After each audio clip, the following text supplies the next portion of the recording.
We are way overdue for a proper premium luxury EV. You think your Model S is luxurious?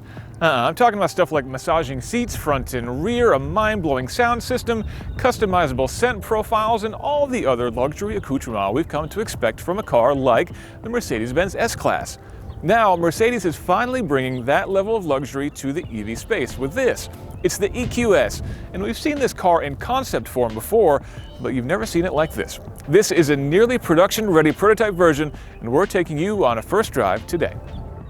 Now, there are so many reasons why everyone should be excited about electric cars. Even ignoring all the environmental benefits, there's the torque and the throttle response, the lack of maintenance, the reliability, the list goes on and on and on.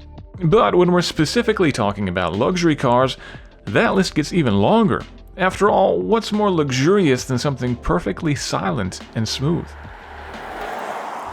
And that's exactly how Mercedes engineers designed it to be. Both of the electric motors in this car, one at the back and one at the front in this 580 4MATIC EQS, have been isolated from the chassis to make sure that none of the small amount of noise or vibration that they make actually finds its way here into the cabin. Any gaps in the bodywork were filled with foam, and we've even got acoustic glass.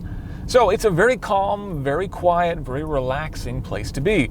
But that doesn't mean that it has to be boring. Right now I'm in comfort mode, but if I just give a quick tap on the dynamic mode to bring us over to sport mode, I can now have access to all the power right under my right foot, and let's see how the throttle response is.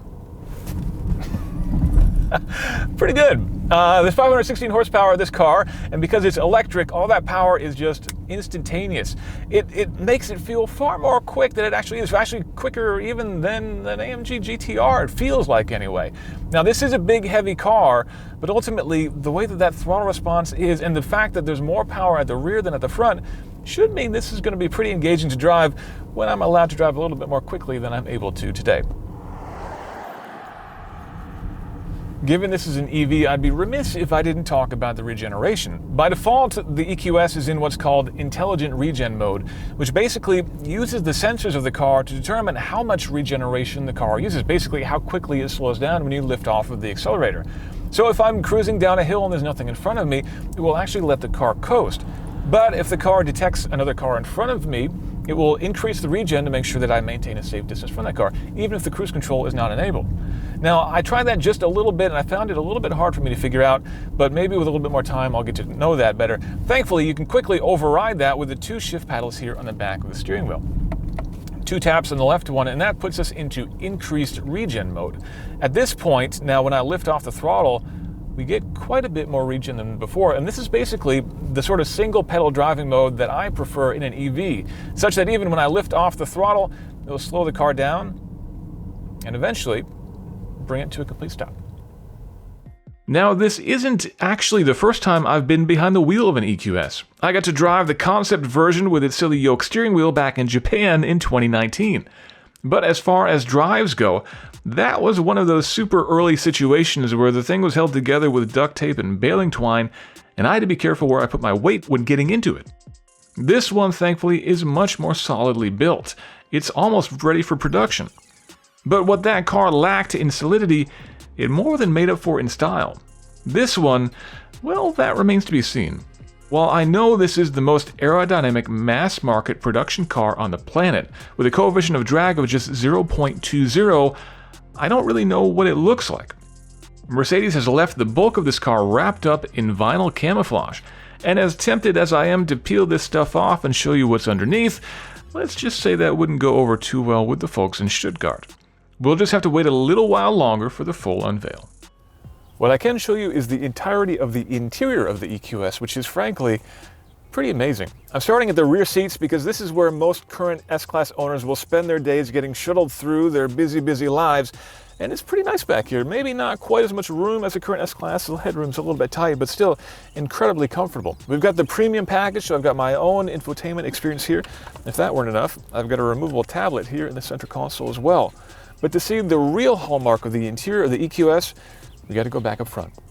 This is the Hyperscreen. 56 inches of curved OLED goodness spanning from gauge cluster on the left to the passenger compartment way over on the right, all interconnected and allowing access to the same information, but in different ways.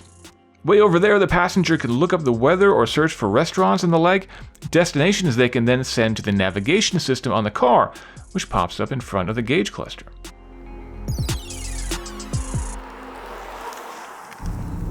In front of me, there is an absolutely massive augmented reality heads-up display that takes up just about half of the windshield in front of the driver here. And this, of course, gives you the normal HUD stuff with speed, and it gives arrows to turn, that kind of thing. But what's really impressive is that the augmented reality implementation here is more advanced than anything I've ever seen before. I was driving through Manhattan to get here to the shoot location today, and on every road, every corner I had to make, it projected a blue line over that corner, so I knew exactly where I needed to turn. And as I got closer, that blue line got closer. Even when I was following another car and the adaptive cruise control was on, it drew a line underneath the car ahead of me to let me both know there's a car there, but also let me know that the car knows that there's a car there. Really, really impressive stuff. Beyond that, I have a whole selection of different visual modes here in the gauge cluster, including this kind of funky UFO-style G-meter thing, which is kind of cool. And if I get a little bit, tired of the almost oppressive silence that we have in here, there's a series of sound experiences that I can enable in the car. I'll turn those on now, and we'll toggle through a few of them and see if you can hear them. They're a little bit quiet, but hopefully we can pick them up. First is silver waves. Now, as I turn this on, it will change the sound of the engine when I accelerate, and also the sound when I decelerate, so the regen mode also. So we'll give it a little throttle. Oh, that's got a nice little throaty sound to it. Moving on to the next one. This one's called Vivid Flux. Oh, okay, that's the futuristic mode, I guess. And the final one, Roaring Pulse. Oh, yeah, okay, that sounds like an AMG GT mixed with a Lion or something. Very interesting. Those definitely make the car a little bit more fun when you're driving hard, but frankly, I think I'll turn them off. All those sounds come through a 15-speaker, 710-watt Burmester sound system that is just divine. Now, all of that is great, but if you're an EV aficionado, you know that all this luxury is useless without range. After all, what's the point of having a car so comfortable you could spend all day in it if it only has enough range for quick jaunts? No fear, the EQS should deliver some commanding range. I say should because the official EPA figures aren't out yet, but on the European WLTP cycle, the EQS manages up to 480 miles of range from its 107.8 kilowatt-hour battery pack, the larger of two available pack sizes. On the US EPA cycle, it should rate closer to 400, which puts it right in line with the Tesla Model S long range. That's upwards of 6 hours of highway driving non-stop, at which point I would certainly be ready for a break myself. And if you do stop, 200 kilowatt charging capability means this thing can hoover down about 190 miles worth of electrons in just 15 minutes. And if that weren't enough, Mercedes has arranged partnerships with most major charging networks, so you won't have to fumble with 80 different apps or membership cards. Just plug in and go.